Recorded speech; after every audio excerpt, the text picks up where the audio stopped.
à sel. Elle dure vraiment plus longtemps.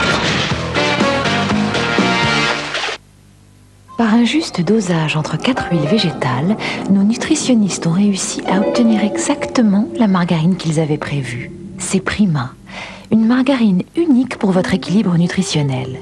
Mais ce qu'ils n'avaient pas prévu dans Prima, c'est qu'elle aurait aussi bon goût. Margarine Prima? Mais prévoyez de l'essayer. Quand on a besoin d'efficacité, le spécialiste des couleurs, c'est Mirecouleur. Car lavage après lavage, un film terne masque les couleurs. Mais le raviveur de Mirecouleur enlève ce film et révèle ainsi les couleurs d'origine. Nouveau Mirecouleur, depuis toujours le spécialiste des couleurs.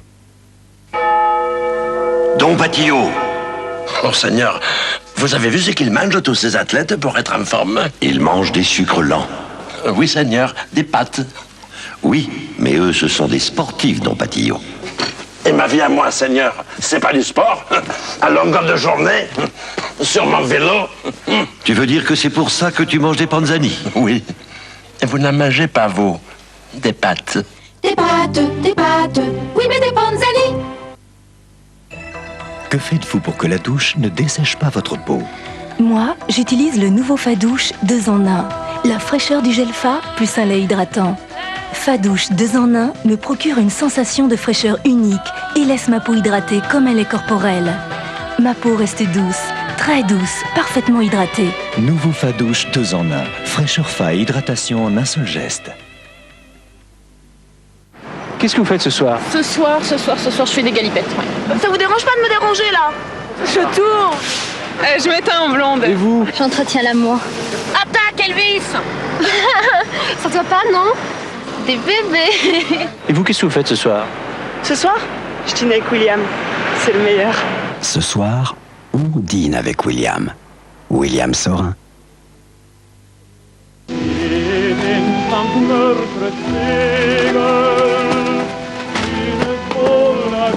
3 mois plus tard, Bud Taylor a été intercepté au volant de la voiture de sport qu'il venait de s'offrir. Peter Snow s'est fait arrêter juste après s'être acheté une somptueuse limousine. Quant au 3e, il court toujours. La X est la voiture de ceux qui ne mettent pas tout leur argent dans leur voiture. Vous n'imaginez pas tout ce que Citroën peut faire pour vous. Franchement, c'est à qui de travailler? À vous ou à votre nettoyant? Tentez une expérience avec un mouchoir et Saint-Marc Ultra. Concentré, il agit seul et sans frotter. Il se passe de la force de vos bras. Saint-Marc Ultra, la force est dans le produit, pas dans votre bras. Michelin révolutionne la conduite sur neige. Voici Michelin Alpin à lamelle Y. La nouvelle technologie qui augmente l'adhérence en virage, au freinage, en accélération. Cet hiver, vous passerez avant le chasse-neige. Nouveau Michelin Alpin à lamelle Y.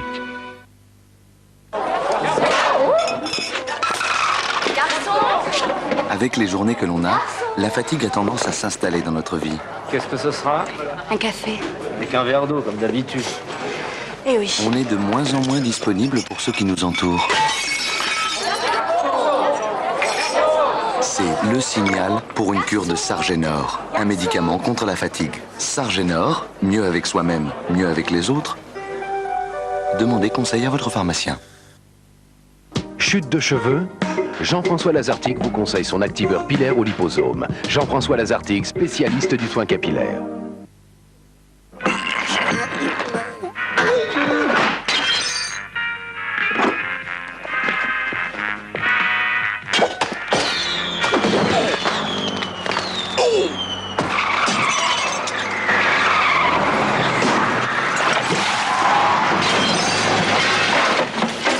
Qu'est-ce que je vais faire? On s'occupe de tout, mais achetez tout de même un ouvre-boîte. MAF Assurance, la volonté d'ouverture. Chef d'entreprise, aujourd'hui vous ne pouvez compter que sur vous-même et sur une force qui vous rassemble. Maintenant, construisons la reprise économique. J'agis, je vote. Splendeur dorée, douce nuit parfumée, nuits indiennes, Jean-Louis Scherrer, Paris. 3617 monnaie. Bourse en direct de Paris, New York, Tokyo. Taux de change en continu. Performance déprivatisée. 3617 monnaie. Gestion de SICAV et de portefeuille. Analyse et information financière. 3617 monnaie. Comme un professionnel. Passionnez-vous pour votre maison. Idées maison et intérieur d'automne. 2 salons pour vous aider à vivre votre passion. Mobilier, bricolage et décoration. Du 11 au 20 novembre, porte de Versailles.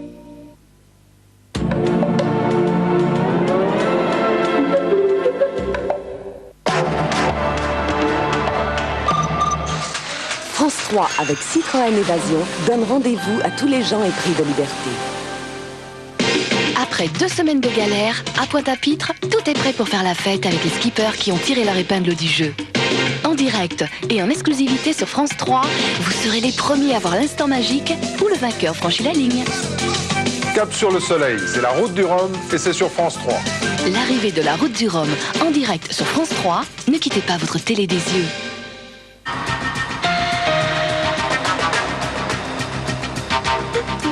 En attendant leur candidat à l'élection présidentielle, les socialistes vont tenir congrès à Liévin, dans le Pas-de-Calais. 3 jours de débat pour préparer l'échéance, mais pour qui et pour quel programme? Nos invités sont Jean-Marie Bockel, ancien ministre socialiste et maire de Mulhouse, et Henri Weber, secrétaire national du PS. Bonsoir à tous. De la prison de Montevideo à celle de Saint-Quentin-Falavier dans l'Isère. Après 17 heures de vol et 4 heures de route, Jacques Médecin se repose dans sa cellule avant d'être entendu dès demain au palais de justice de Grenoble. Hélène Fronton. Jacques Médecin est de retour et sa première nuit en France, il va la passer en prison. La prison de Saint-Quentin-Falavier, à une trentaine de kilomètres de Lyon. L'ancien maire de Nice dort ce soir dans une cellule de 9 mètres carrés. C'est la fin d'une journée très mouvementée. Ce matin encore, Jacques Médecin était à bord de l'avion Montevideo-Paris, caché derrière ses rideaux, à l'abri des regards des passagers. Il ne sortira que 5 minutes de son abri sur la demande insistante des journalistes. Mais les consignes des policiers sont strictes, pas un mot. Jacques Médecin, l'air fatigué, se laisse simplement photographier. 11 heures, l'avion arrive à Roissy. Jacques Médecin est emmené par des policiers. Il sera directement présenté à un magistrat qui lui signifie les 2 mandats d'arrêt délivrés contre lui. L'un pour abus de confiance, l'autre pour abus de biens sociaux, faux et corruption passive. Enfin, l'ancien maire repartira en début d'après-midi pour être emmené jusqu'à sa prison. Demain, Jacques Médecin devrait être présenté devant d'autres magistrats pour être mis en examen. Jacques Médecin se retrouve donc ce soir dans l'Isère, mais à Nice, personne ne l'a oublié. C'est un dieu, voilà. Ça me fait ni chaud ni froid, qu'ils reviennent ou qu'ils ne reviennent pas. Moi, le tout, c'est qu'on s'en soit débarrassé une bonne fois pour toutes. Eh bien, il ne se laisse pas abattre, il n'est pas arrivé avec la barbe longue. Bon, on avait l'impression que c'était le maire de Nice. Réaction plutôt satisfaite des adversaires politiques. La page du médecinisme doit être tournée, mais elle ne pouvait pas être tournée sans qu'il soit venu ici donner ses explications. Aujourd'hui, pour moi, Jacques Médecin, du point de vue politique, est un homme mort. Et encore de ce point de vue, pour moi, ce retour n'est qu'un retour des cendres. Quant aux partisans de Jacques Médecin, ils manifesteront samedi devant le palais de justice de Nice. Un soutien inattendu pour les 36 000 maires de France réunis à Paris, celui de François Mitterrand qui est venu leur rendre hommage, tout en faisant référence aux récentes démissions au sein du gouvernement. Donc, essentiel que les élus locaux se sentent à l'abri d'une critique qu'ils ne méritent pas. Et moi j'en connais certains d'entre vous qui m'entendent en cet instant, qui sont lassés au point qu'ils ne désireront pas se représenter aux élections de 95 parce qu'ils ne veulent pas être entourés d'opprobre, considérés a priori comme élus, donc suspects. Parce qu'ils ne supportent plus cette situation et parce qu'ils ont raison de ne pas l'accepter. Si vous avez l'habitude de dépasser les 180 km/h sur autoroute, attention, vous êtes dans le collimateur du ministre des Transports qui souhaite alourdir très fortement les sanctions pour les très grands excès de vitesse. Hervé Dino. Mercedes Sport, vitesse 165. Si vous avez tendance à avoir la semelle lourde sur le champignon, prenez garde. Le ministre des Transports a concocté un projet de loi qui vous concerne. Ce texte distingue désormais 3 types d'excès de vitesse. Le petit, quand vous dépassez les limitations autorisées de 1 à 29 km/h. Le grand, quand vous les dépassez de 30 à 49 km/h.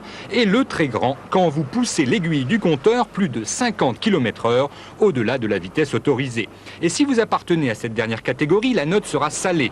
Votre conduite débridée sera assimilée à une très mauvaise conduite et vous ne serez plus considéré comme un contrevenant mais comme un délinquant. Vous serez donc passible d'un retrait de permis de 5 ans et d'une amende maximale de 15 000 francs. Au passage, votre permis sera amputé de 6 points. La très grande vitesse représente aujourd'hui de 1 à 2% des excès constatés. Il ne s'agit pas simplement de supprimer les plus grands excès de vitesse, mais bien d'avoir une action donc psychologique sur les conducteurs pour rappeler l'importance de la vitesse et pour obtenir une diminution de l'ensemble des vitesses pratiquées. Mais certains députés souhaitent freiner l'ardeur répressive gouvernementale. Demain, à l'Assemblée, les parlementaires du Parti républicain proposeront notamment de ne retenir l'excès de très grande vitesse que pour les dépassements supérieurs à 70 km/h et de limiter l'amende maximale à 7 500 francs. Après le vote d'hier, le durcissement dans le conflit Alstom à Belfort, c'est la première des informations commentées maintenant par Hélène Frandon et David André. Non, c'est pas ouais.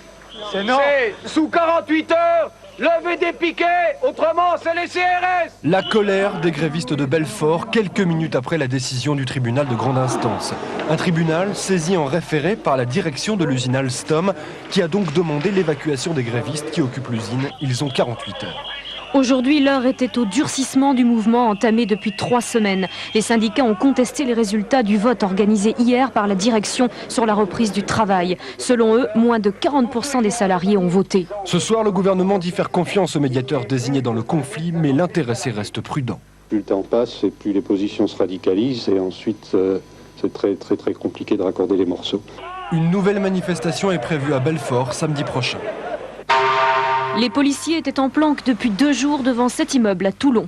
Dans leur filet ce matin, le numéro 1 des commandos armés de l'ETA, l'organisation qui réclame l'indépendance du Pays Basque. Il s'appelle Félix Gona Lopez de la Calier, surnommé Mobutu. 4 autres personnes ont été arrêtées. Dans l'appartement, la police a trouvé des armes et des faux papiers. Les ambulanciers de Sarajevo filent vers le bâtiment qui abrite la présidence de la République de Bosnie. 2 missiles télécommandés ont été tirés depuis les collines contrôlées par les Serbes. Les casques bleus sont impuissants, tout comme à Bihac. En violation totale des résolutions de l'ONU, la ville est toujours encerclée par les soldats serbes. Alors que les Américains souhaitent alléger l'embargo sur les armes, la Grande-Bretagne lance un appel à la cohésion entre États-Unis et Europe. Ce sera, encore une fois, une grande erreur pour l'Europe ou pour les États-Unis de se tourner le dos, si on peut dire ça. Non, il faut que les Américains restent. Il faut que l'Alliance Atlantique reste. Le Premier ministre irlandais a démissionné. Albert Reynolds ne pouvait plus gouverner. Ses alliés, les travaillistes, ne le soutiennent plus. Au-delà de la politique locale, c'est le processus de paix en Irlande du Nord qui est en question. Albert Reynolds avait relancé le dialogue entre Londres et les nationalistes du Nord. Gerry Adams, le leader nationaliste, était justement en visite à Londres aujourd'hui. Visite historique. Avant, le président du parti Sinn Féin était indésirable en Grande-Bretagne. Il a réaffirmé que le processus de paix continuerait. Le premier est le président de la Russie, Boris Yeltsin. Le second est une figure historique russe, Alexandre Solzhenitsyn, exilé 20 ans aux États-Unis pour avoir dénoncé le goulag communiste et opposant à la politique de Boris Yeltsin. Les 2 hommes ont discuté pendant 4 heures de l'avenir de la Russie, aujourd'hui dans la résidence de campagne du président russe. C'est un œuf de Pâques, mais celui-là vaut 25 millions de francs. Il a été vendu aux enchères à Genève aujourd'hui, acheté au téléphone par un milliardaire anonyme. Il avait été fabriqué par le bijoutier Fabergé pour le tsar de Russie Nicolas II. Appelé l'œuf d'hiver, il est fait d'un mélange de quartz, de cristal et de diamants. Ce sera une grande première pour les socialistes. Jamais, depuis qu'il est président, François Mitterrand ne s'était rendu sur les lieux de leur congrès. Mais samedi, il sera à Liévin. Une visite de soutien pour un congrès qui aura la tâche difficile de fixer une stratégie électorale en attendant Jacques Delors. Daniel Sportiello.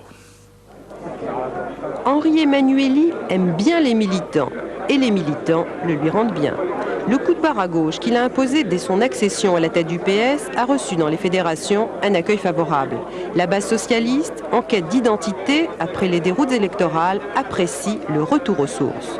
Du coup, on ressort les banderoles, avec le point et la rose et l'hymne du PS pour accueillir le premier secrétaire. Oubliez la culture de gouvernement responsable de tous les maux. Aujourd'hui, le PS est dans l'opposition, alors il s'oppose. Il y a un domaine qui nous est propre, et qui est propre à la gauche, et qui est celui justement de contester, d'une certaine manière, l'ordre établi, la réalité telle qu'elle devient quand on laisse faire spontanément les choses, et en particulier certaines logiques économiques.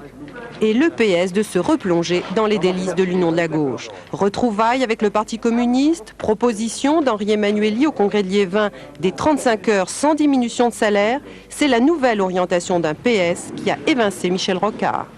Il s'est trouvé une forte majorité dans le Parti socialiste pour me décharger de sa responsabilité suprême au nom du choix d'un autre homme, mais surtout d'une autre orientation, d'une autre ligne, qui est à gauche toute et qui est une ligne purement revendicatrice et protestataire. Ce PS à gauche toute est-il compatible avec un candidat qui se présente lui-même comme un social-démocrate? La maison PS est-elle fréquentable pour Jacques Delors? Les proches du premier secrétaire réfutent la thèse de la contradiction entre le parti et le candidat et plaident la complémentarité des rôles. Si Jacques Delors ou un autre devait être candidat, ça serait sur la base de grandes options, d'une plateforme présidentielle, d'un projet présidentiel.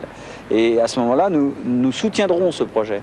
Mais nous aurons un programme de parti qui serait un programme de gouvernement. C'est autre chose, ce sont des rôles qui sont complémentaires et différents.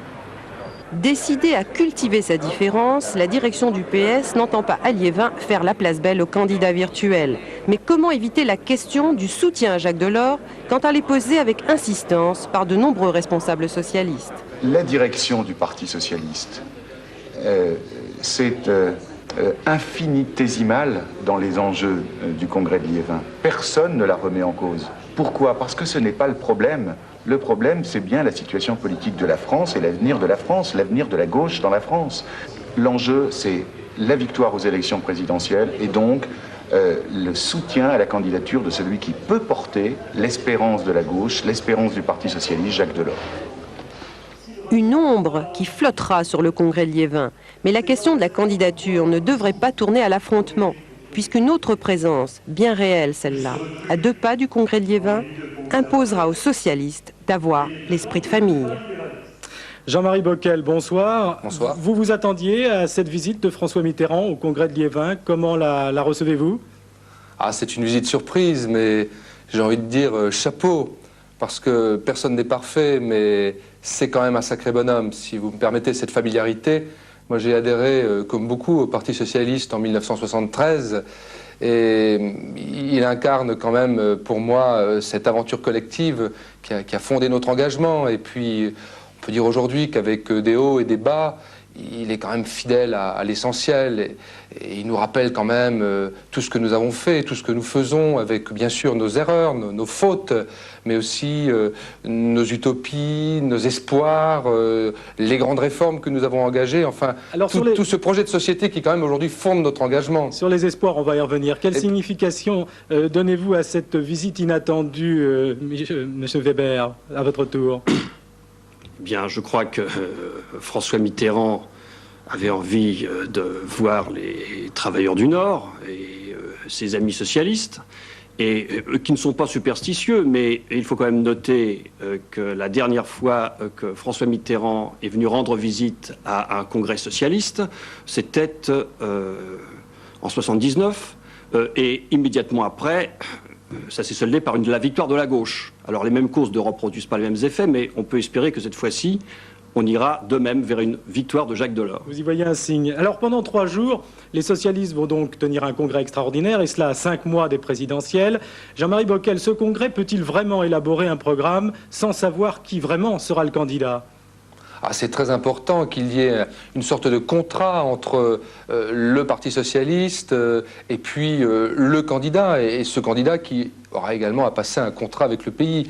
Et je pense que ce congrès, il est extrêmement important parce qu'aujourd'hui, il y a une attente très forte.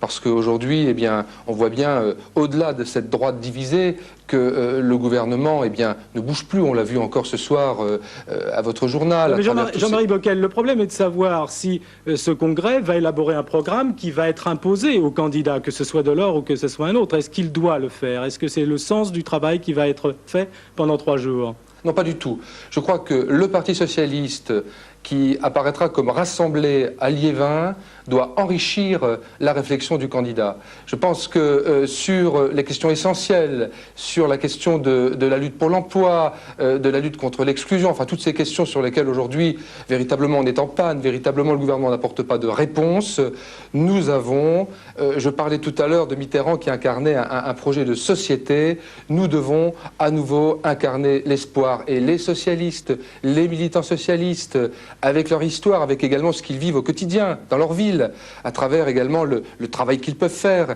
eh bien, ils représentent une richesse formidable. Le parti peut nouveau être fort et nous avons des idées. Henri Weber, la direction du Parti socialiste dit qu'elle souhaite une autonomie par rapport à son candidat. C'est évidemment votre avis aussi. Écoutez, ça a été dit tout à l'heure, quelle est la tâche du Parti socialiste dans le moment présent?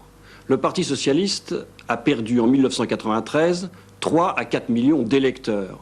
Et cela principalement parmi son électorat le plus populaire et parmi la jeunesse. Sa tâche est de reconquérir cet électorat. La tâche de son candidat à l'élection présidentielle, du candidat de la gauche à l'élection présidentielle, c'est de bâtir une majorité, d'arriver au-dessus de 50%. C'est là le ressort de la complémentarité. Nous, notre mission, c'est de reconquérir notre électorat de banlieue, les travailleurs, l'ensemble de ceux qui ont été déçus au terme de la crise économique de 91-93 et d'un certain nombre d'années de gestion socialiste qui leur ont posé des problèmes. Si Jacques Delors se déclare candidat, est-ce que le Parti socialiste doit lui imposer une espèce de contrat, de pacte à partir du programme qui peut être élaboré par le Parti socialiste? Mais non, mais là, il y a les institutions de la République et la logique de la lutte. Si vous prenez l'exemple de Mitterrand et de quelques grands prédécesseurs, en 1981, il avait les 110 propositions qui étaient un peu distinctes du programme Changer la vie du Parti socialiste. En 1988, il y a eu la lettre à tous les Français. Tout le monde comprend que celui qui doit rassembler une majorité doit disposer d'une certaine autonomie relative et que son programme n'est pas nécessairement identique en tout point à ceux dont l'objectif, au contraire, est de rassembler la gauche dans son noyau le plus profond.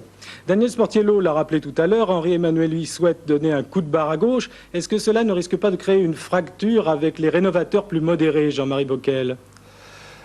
Le terme de modéré ne nous empêche pas, notamment lorsqu'on agit comme maire sur le terrain, d'être sévère sur un certain nombre de dérives que nous constatons aujourd'hui. Et tout à l'heure, Weber le disait fort bien, je crois que ce contrat social qui peut permettre à un candidat, et j'espère moi aussi que ce sera Jacques Delors de gagner, se fera à partir de la gauche, mais bien entendu pourra rassembler bien au-delà, Et là-dessus, je crois qu'il faut se garder de certaines petites phrases aigres qu'on peut entendre ici ou là, et je pense qu'on ne les entendra pas demain à Liévin.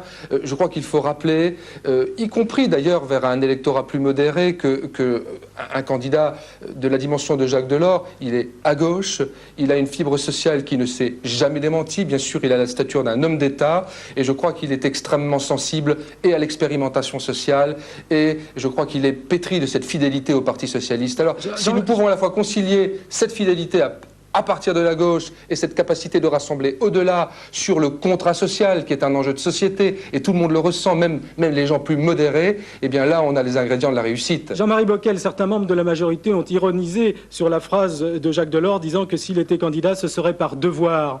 Quelle impression vous fait cette déclaration ? Elle tranche un peu avec ces candidats programmés pratiquement depuis la naissance pour la présidentielle, pour le pouvoir suprême. Je crois que c'est tout le personnage. C'est ses 50 ans de militantisme, d'engagement. Et peut-être qu'il y a eu dans sa vie d'autres étapes où il a agi par devoir. Mais ensuite, quel boulot, quelle réussite. Chez Delors, c'est un moteur, il vaut bien l'ambition. Henri Weber, auriez-vous préféré, vous, un candidat qui se déclare enthousiaste plutôt que par devoir? Mais ce n'est nullement contradictoire. On peut aller par devoir assumer une fonction et y aller également avec enthousiasme. Mais je suis convaincu que ce militant de 50 ans, qui est Jacques Delors, qui a commencé comme militant d'association, qui était longtemps militant syndicaliste et après est venu seulement à la politique, je suis convaincu qu'il conduira notre bataille avec tout l'enthousiasme requis. Jean-Marie Bockel, Henri Weber, merci d'avoir participé à ce débat. Un franc succès pour l'action Renault qui faisait aujourd'hui ses premiers pas à la Bourse de Paris. Elle a terminé la journée à près de 185 francs, soit 20 francs de plus que son prix de vente. Voici maintenant les principales tendances sur les marchés financiers en Europe et aux États-Unis.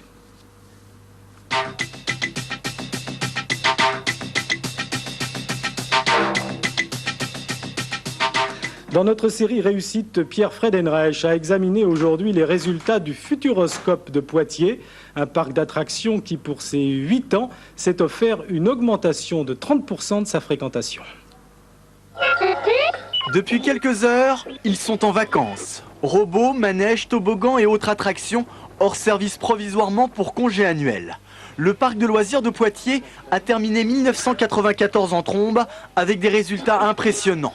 2,5 millions de visiteurs, soit 30% de plus que l'année dernière, 430 millions de chiffre d'affaires contre 300 millions en 1993, avec un bénéfice net passé de 16 millions à 20 millions de francs. Autre chiffre, à l'échelle du département cette fois, le Futuroscope a permis la création de 14 000 emplois dans la Vienne. Carton plein donc pour le créateur René Monory, qui aurait pu se tromper il y a 8 ans. D'ailleurs, les banques à cette époque avaient refusé de financer le projet. L'idée de départ n'était pas très sexy. Il voulait faire une exposition des technologies du futur. Puis il s'est très vite aperçu, en visitant plein d'expositions, que les expositions, ça les embêtait un peu. Mais par contre, ils se précipitaient, ils faisaient la queue pour aller voir les films donc, dans les expositions. Donc il a fait finalement un parc du cinéma sous toutes ses formes et sous toutes ses coutures. Et il l'a vendu très habilement par un marketing pas coûteux du tout aux écoles, aux classes. Et les enfants venaient venir leurs parents, leurs grands-parents, ça fait boule de neige pour pas beaucoup d'argent de promotion. Et maintenant, c'est un succès à peu près irrésistible. Objectif de chiffre d'affaires avant l'an 2000, 1 milliard de francs. En attendant, pour accompagner le développement actuel, 240 millions de francs seront consacrés à la création de nouvelles structures et de nouveaux spectacles.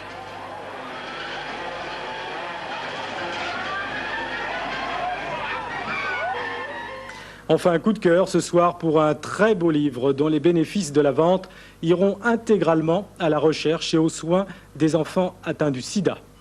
Raconte-moi la vie est une série de contes inédits écrits par 9 grands noms de la littérature francophone. On y trouve des textes de Jean-Marie Leclésio, Bernard Clavel, Tahar Benjelloun, Patrick Modiano, bien encore Alexandre Jardin. Certains auteurs comme Régine Desforges et Claude Roy ont été jusqu'à illustrer eux-mêmes leurs récits.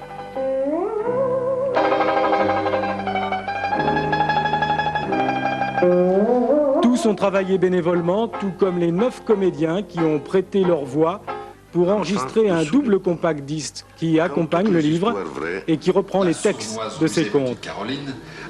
Il y avait à Strasbourg une cigogne réputée pour son mauvais caractère. D'un orgueil incroyable, elle regardait tout d'un œil méprisant, se figurant toujours que le monde entier bêt d'admiration devant son plumage blanc et noir, ses longues pattes et son bec rouge. Ces contes, ce livre réalisé par Hachette Disney et le magazine Lire, est, je vous le rappelle, destiné à aider les enfants malades du sida. Demain, 12h45, vous retrouverez Laurence Bobillet, 19h Gilles Leclerc, 22h50 Catherine Matoche. Et puis sachez qu'à partir de lundi, c'est Henri Sagnier qui sera dans ce fauteuil pour vous présenter un Soir 3 nouvelle formule. Très bonne nuit à tous.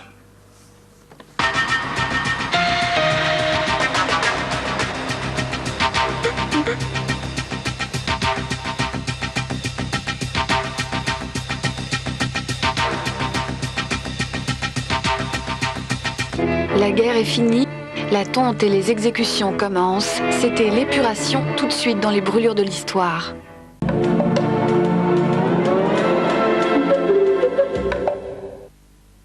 Dim sort ses diams dans un nouvel écrin et réinvente le plaisir du collant. Toi et moi, on est vraiment faits l'un pour l'autre. Le plus beau Dim, c'est vous.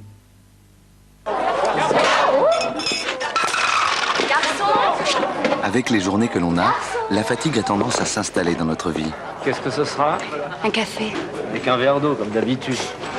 Eh oui. On est de moins en moins disponible pour ceux qui nous entourent. C'est le signal pour une cure de Sargenor, un médicament contre la fatigue. Sargenor, mieux avec soi-même, mieux avec les autres. Demandez conseil à votre pharmacien. Passionnez-vous pour votre maison. Idées maison et intérieur d'automne, 2 salons pour vous aider à vivre votre passion. Mobilier, bricolage et décoration. Du 11 au 20 novembre, porte de Versailles.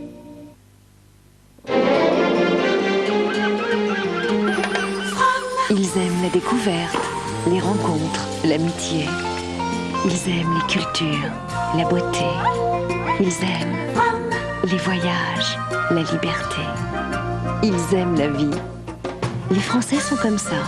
Et c'est pour ça qu'on les aime. Fram, les Français n'ont pas fini d'aimer le monde. Lumière de Noël, à l'écoute des moines de Solesmes. L'interprétation authentique du chant grégorien par les moines de l'abbaye de Solesmes. Les gardiens incontestés de la tradition séculaire. À l'écoute des moines de Solesmes, le chant grégorien dans toute sa vérité.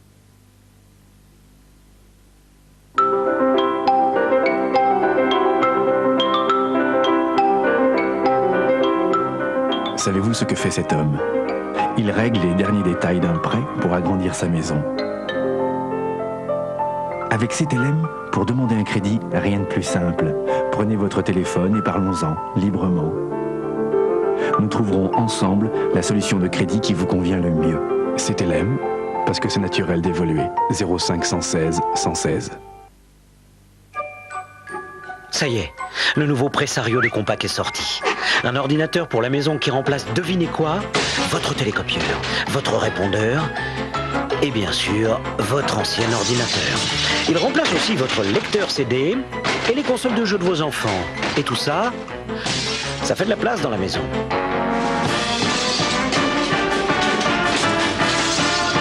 Nouveau Compaq Presario, l'ordinateur à tout faire. Compaq, à suivre.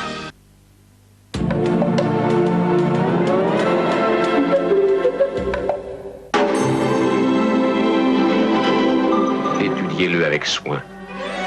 Je n'ai pas une entière confiance en lui. Il en vaut peut-être la peine. Cet agent double est le plus doué de sa génération. Pour le tester, Yul Brynner et Romy Schneider ne peuvent compter que sur leur intuition et sur les méthodes naturelles. Une machination diabolique manigancée par Terence Young. Je suis profondément pacifiste. Je suis profondément pacifiste aussi. Allez, Triple cross. Si dans un délai de 3 jours, vous ne vous manifestez pas, je vous considère comme perdu. Ne comptez pas trop là-dessus. Romy Schneider sera à l'APA lundi à 20h50 sur France 3. Avec Epeda, retrouvez les brûlures de l'histoire.